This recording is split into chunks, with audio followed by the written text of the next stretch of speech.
जय जगन्नाथ मु पिके आपण मानक स्वागत करुच्ची पुणी एक नुआ भिडियो। आज आम जाना ई श्रम आम केमिति ई केवाईसी बा अपडेट करवा से आम कौन से एक ब्राउजर को जीवा ई श्रम लिखा लिखला तार जो प्रथम जो लिखाई थी ई श्रम होम तापर आम क्लिक करवा।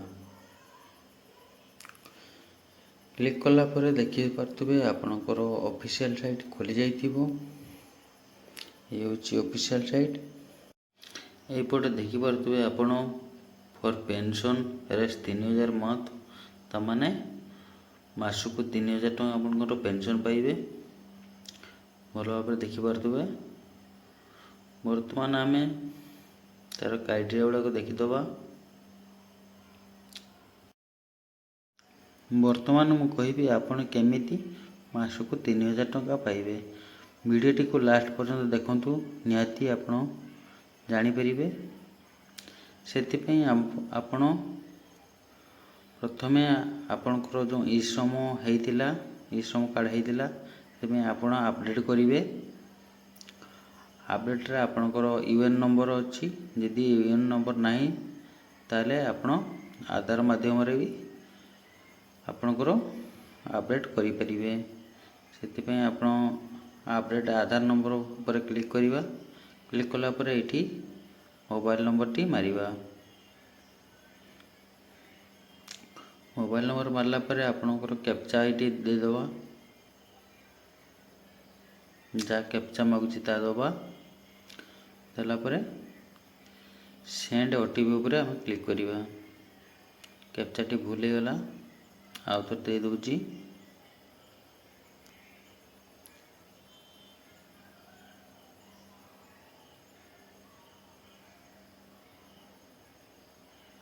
सेंड ओटीपी पर क्लिक करिवा।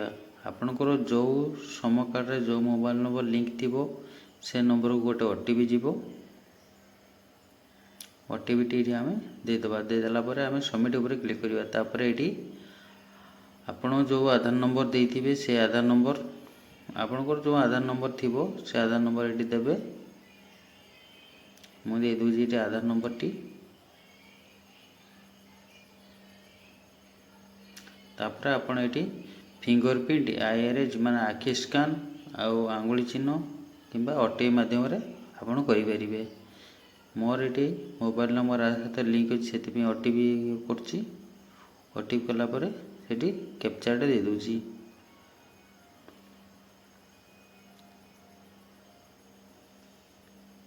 देखिपे आपणकर जो आधार नंबर साथ मोबाइल नंबर लिंक अच्छी जो मोबाइल नंबर से गोटे ओटीपी जाऊँगी। ओटीपी टी आम ये देदबा। देला पर वैलेट ऊपर क्लिक करवा। क्लिक कला तापर बॉक्स ऊपर क्लिक करवा ठीक चिन्ह। तापर अपडेट ई केवाईसी ऊपर क्लिक करवा। आम क्लिक कला तापर एरक आपण मानक इंटरफेस देखा जीवो। देखा देला परे आपण माने प्रथमे अपडेट प्रोफाइल तापर डाउनलोड सम कार्ड तापर फाइंड एलिजिबिलिटी स्क्रीन ऊपर क्लिक करिवे। एटी देखो 6 प्रकार सब जिनस देखे देला पर आपण प्रथमे प्रोफाइल ऊपर को जिवे। आपनकर प्रोफाइल जहाँ अछि ताहा टिके अपडेट कर देबे। जहाँ कोनोसी भूल थी भी आपण ठीक कर देबे। तो मो जेहेतु मोर ठीक अछि मो अपडेट डायरेक्ट मार दोची। तापर एड्रेस ऊपर क्लिक करछि। एड्रेस जहाँ भी भूल थी आपण सठिक हिसाब से दे देबे।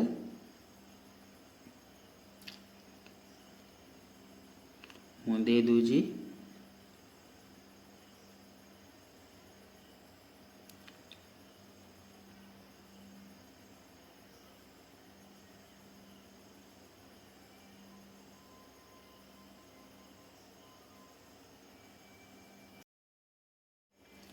एहीपरी भाव में आपण सबू प्रोफाइल अपडेट करदेवे। करदेला पर आपण आ गोटे स्टेप अच्छी सेटिक जीवे। मुझे स्टेप टी कही दूची। कला परे एठी देखिबे आपनकर जो सम कार्ड ता डायरेक्ट सेठी क्लिक करिवे। क्लिक कला परे एठी देखिबे आपनकर କେଉଁ ସ୍କିମ୍ଟେ ଆପଣଙ୍କର ପାଇଁ ଏଲିଜିବୁଲ୍। ସେଥିପାଇଁ ଆପଣ ଯେଉଁଟା ବି କଲେ ଆପଣମାନଙ୍କର ହେବ। ମୁଁ ଯେହେତୁ ଏଠି ଏନରୋଲମେଣ୍ଟ ପେନ୍ସନ୍ ଉପରେ କ୍ଲିକ୍ କରୁଛି, ଯେଉଁ ଆପଣମାନଙ୍କୁ 3000 ଟଙ୍କା କହିଥିଲି। ତାପରେ କ୍ଲିକ୍ କରୁଛି। କ୍ଲିକ୍ କଲା ପରେ ଆପଣମାନଙ୍କର ଏଇରକମ ଇଣ୍ଟରଫେସ୍ ଦେଖାଯିବ। ଦେଖାଗଲା ପରେ ଆପଣ ଟିକେ ଦେଖିଦେବେ, ଭଲ ଭାବରେ ପଢ଼ିଦେବେ।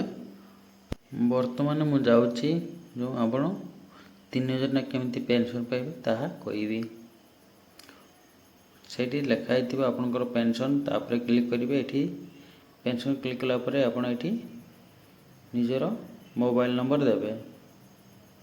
ମୋବାଇଲ୍ ନମ୍ବର ଦେଲା ପରେ ପ୍ରୋସିଡ୍ ଉପରେ କ୍ଲିକ୍ କରିବେ।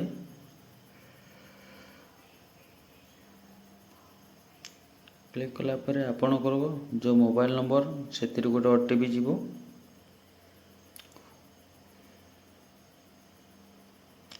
OTPଟା ଆମେ ଦେଇଦେବା। ଏଠି ଦେଲା ପରେ ପ୍ରୋସିଡ୍ ଉପରେ କ୍ଲିକ୍ କରିବା। କ୍ଲିକ୍ କରା ଦେଖିପାରୁଥିବେ ଆପଣଙ୍କର ଏଇରକମ ଗୋଟେ ପେଜ୍ ଖୋଲିଯିବ। ପେଜ୍ ଖୋଲିଲା ପରେ ଆପଣଙ୍କର ଏଇଠି ପୁରା ଷ୍ଟାଟସ୍ ଦେଖାଇବ, ଆପଣଙ୍କର ଏନରୋଲମେଣ୍ଟ, ଡୋନେଟ୍, ପେନ୍ସନ୍ ସବୁ। ତାପରେ ଆପଣଙ୍କ କିପରି ଭାବରେ ଆପଣ ପେନ୍ସନ୍ ନେବେ, ତାପରେ ଆପଣଙ୍କ ସ୍କିମ୍ ଉପରେ ଡିପେଣ୍ଡ କରୁଛି। ମୁଁ ବର୍ତ୍ତମାନ PSMAY ଉପରେ କ୍ଲିକ୍ କରୁଛି, ଯେହେତୁ ମୁଁ ସେଇଟା ଆଗରୁ କରିସାରିଛି। PMSYM ଅଛି, ଆପଣ ଯେଉଁଟା ବି କରିପାରିବେ। ବର୍ତ୍ତମାନ ମୁଁ ଆପଣମାନଙ୍କୁ ସିଧା କଥା କହୁଛି, ଇଏ ହେଉଛି ଏକ ପେନ୍ସନ୍ ଯୋଜନା। ଆପଣଙ୍କର ଯେଉଁ ବୟସ ଅନୁସାରେ କିଛି ପଇସା କଟିବ। ପଇସା କଟିଲା ପରେ ଆପଣ 60 ବର୍ଷ ହେଇଗଲା ପରେ ଆପଣ ଗୋଟେ ପେନ୍ସନ୍ ପାଇବେ। ଏହା ହେଉଛି ସେଇ ସ୍କିମ୍। କିଛି ପଇସା ଆପଣଙ୍କର ଆକାଉଣ୍ଟରୁ କଟିବ। ଚାଲନ୍ତୁ ଦେଖିଦେବା ପୁରା। ଏଠି ଦେଖାଇବ ଆପଣଙ୍କର ଏନରୋଲମେଣ୍ଟ, ଆପଣ ପୁରା ଡିଟେଲ୍ସ ଭରିବେ। ଡିଟେଲ୍ସ ଭରିଲା ପରେ ଆପଣଙ୍କ ପୁରା ନୋମିନି ଦେବେ। ନୋମିନି ଦେଲା ପରେ ସବମିଟ୍ କରିବେ। ସବମିଟ୍ କଲା ପରେ ଆପଣଙ୍କର ଏଠି ଗୋଟେ କାର୍ଡ଼ ବି ହେବ ଆପଣଙ୍କର।